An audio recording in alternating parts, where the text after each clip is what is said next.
I searched on Google how to overcome the fear of public speaking. The first link told me about the great things I could be if I overcame this fear. Sound like a leader, get a great job, share your ideas, give a TED Talk, change the world. The second link showed me all the different ways I could overcome this fear. Hire a speech coach, talk in front of the mirror, do online courses, attend public speaking clubs like Toastmasters. That's when I realized that I had it wrong all this time. I thought you're either born a public speaker or you're not. I was wrong. I realized that public speaking is actually a teachable skill.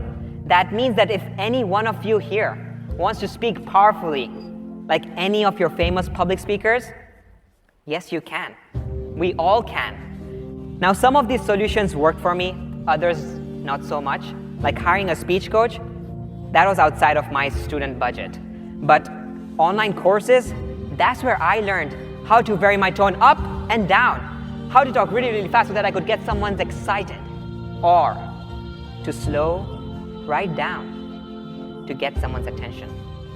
And I practiced. I practiced in front of the mirror. At least that's where I had one friend who thought I was good.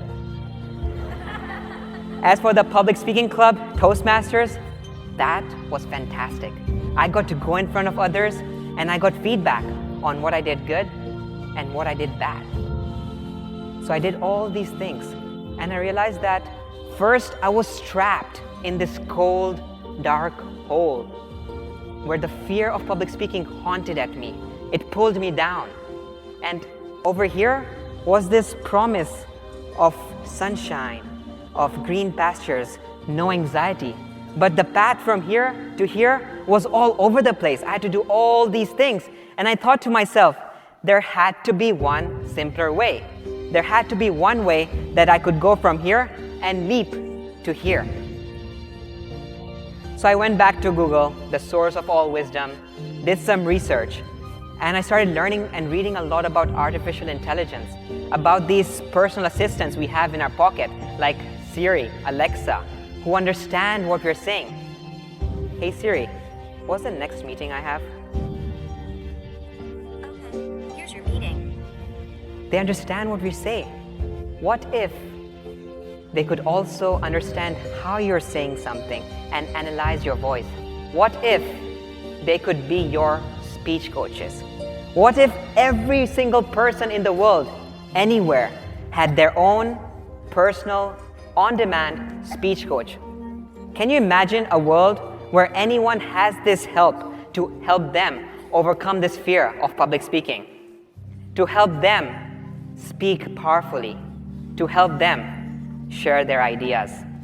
That's the idea that got us started. That's the idea that helped us create Orai, Oral AI, a mobile app that counts your ums and uhs, a mobile app that gives you personalized lessons, a place to practice them quietly, in privacy, and an app that gives you instant feedback using artificial intelligence. Now, a year and a half ago when my roommate and I started building this, we were no experts. All we knew is that we want to build something. We want to create a solution. We were no speech coaches. We were no public speakers. We were no data scientists. But we had the power of the internet. So we read a bunch of research papers on computational linguistics. We spoke with hundreds of speech coaches, trying to understand how they give feedback on their speech. We watched videos on machine learning and artificial intelligence so that we could codify all these things and create this app. Because we believe that we can use technology to help people become better versions of ourselves. And the reason I'm sharing my story with you guys today is not to tell you guys, go out and build apps or be entrepreneurs. I'm saying, go out and face your fears. Don't bury them deep inside. If you have a problem, look for a solution. If nothing exists, create that solution. If you don't have the skills, go to Google. Find how you can improve your knowledge and create something. For me, it all started when I was little.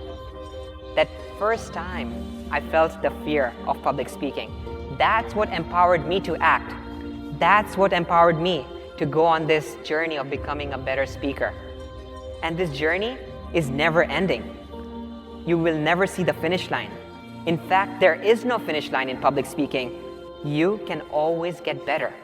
Remember that. You can always become a better speaker. You only stop if you tell yourself you're good enough. Thank you.